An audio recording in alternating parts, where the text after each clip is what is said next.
தியான நிகழ்ச்சியில் பங்கேற்க தமிழக பாஜக தலைவர் அண்ணாமலை உள்ளிட்ட அக்கட்சி நிர்வாகிகளுக்கு அனுமதி மறுக்கப்பட்டுள்ள சம்பவம் பெரும் பேசு பொருளாக மாறியுள்ளது. மக்களவைத் தேர்தல் இறுதிக்கட்ட வாக்குப்பதிவு நாளை மறுநாளுடன் நிறைவடைய உள்ளது. அதற்கான பரப்புரை இன்றுடன் முடிய உள்ள நிலையில் வரும் 4ஆம் தேதி அனைத்து கட்ட தேர்தலுக்கான வாக்குகள் எண்ணப்பட்டு முடிவுகள் அறிவிக்கப்பட உள்ளது. இதற்கிடையில் பிரதமர் நரேந்திர மோடி 3 நாள் பயணமாக இன்று கன்னியாகுமரி நடுக்கடலில் அமைந்துள்ள விவேகானந்தர் பாறையில் 45 மணி நேரம் தியானம் செய்ய உள்ளார். இதனால் இந்திய கடற்படையின் அதி உச்ச படைப்பிரிவான மார்கோஸ் கமாண்டோ படை எனப்படும் முதலைப்படை வீரர்களும் கன்னியாகுமரிக்கு வருகை தருகின்றனர்.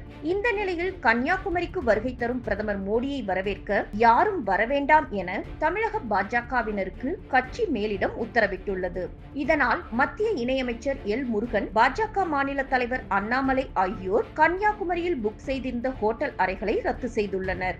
அதேபோன்று பிரதமரின் நிகழ்ச்சியில் கலந்து கொள்ள சென்ற பாஜக மூத்த தலைவர் பொன் ராதாகிருஷ்ணனுக்கு அனுமதி மறுக்கப்பட்ட நிலையில் அவரும் ஏமாற்றத்துடன் திரும்பிச் சென்றார்.